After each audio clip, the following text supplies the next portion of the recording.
Hello everyone, welcome to my channel. I hope everyone is having a wonderful day. Before starting the video, please go ahead and hit the subscribe button and give this video a like up. The episode of The Young and the Restless, airing Friday, June 27, is set to deliver a cocktail of suspense, emotion, and shocking revelations that will leave fans on the edge of their seats. With Sharon and Phyllis's lives hanging in the balance, a race against time unfolds. And just as one fire is extinguished, another ignites, this time in the form of Nick's relentless pursuit of the truth about Kane's murky motives. The episode is rich in drama, filled with haunting moments of captivity, heroic efforts, and a chilling revelation that shakes Genoa City to its core.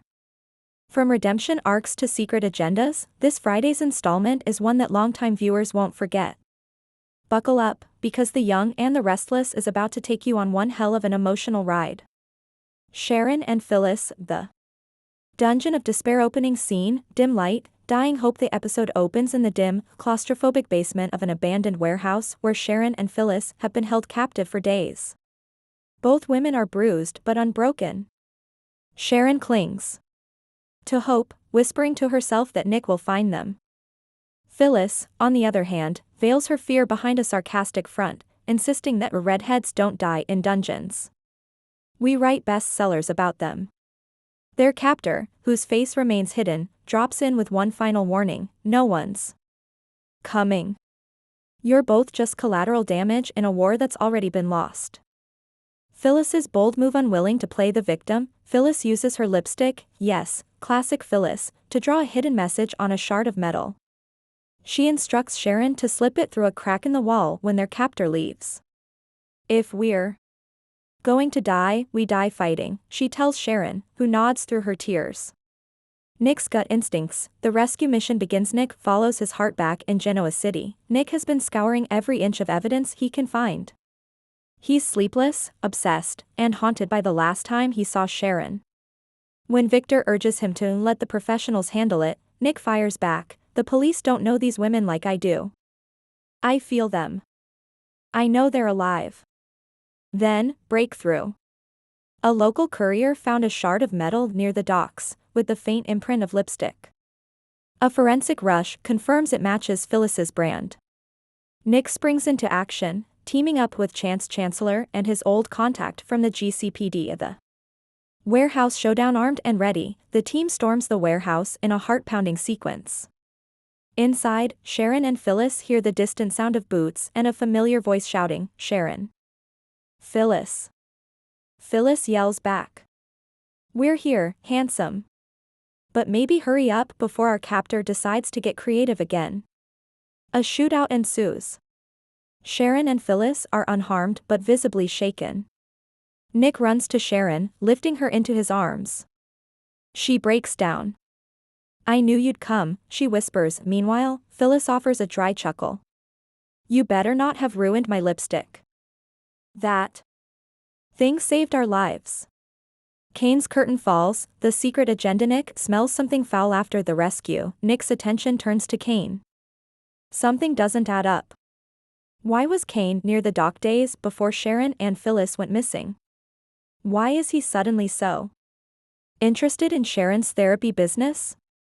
And why does a warehouse formerly registered to a shell company Kane once invested in match the kidnapper's location?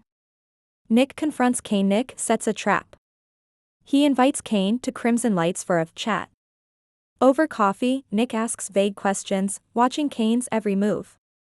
Kane is cool, too cool. Nick drops a name: an old business partner of Kane's from Australia with a criminal record.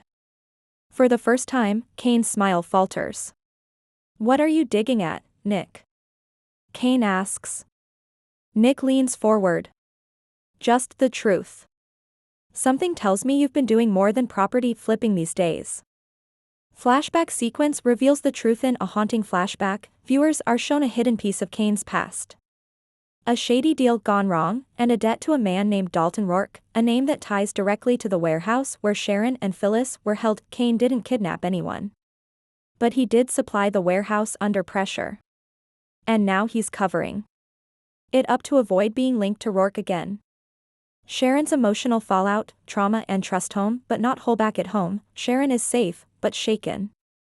She experiences panic attacks, flashes of fear, and guilt for not protecting Phyllis. Nick offers her comfort, but Sharon pulls away. "Don't try to fix me," she says. "I need time to fix myself." Phyllis rebuilds her armor. Phyllis, meanwhile, uses humor to cope. She cracks jokes at society about turning their ordeal into a podcast. Phyllis and the Dungeon of Doom, coming soon wherever you get your trauma. But when alone, her face falls.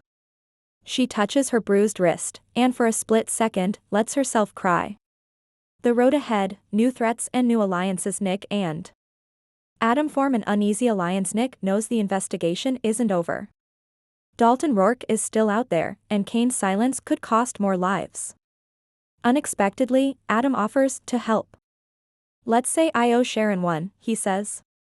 "And besides, uncovering secrets? That's my specialty." Kane confronts Victor. Realizing Nick is on to him, Kane heads straight to the top. He visits Victor Newman. In a dark, tense scene. "If Nick uncovers what I did, it'll take down more than just me," Kane says. Victor's reply is ice cold, "Then you better make sure he doesn't." The final twist, Rourke arrives in Genoa City. The episode ends with a shadowy figure checking into the Grand Phoenix. He removes his hat and reveals a chilling scar on his face. The front desk attendant greets him, "Welcome to Genoa City, Mr. Rourke."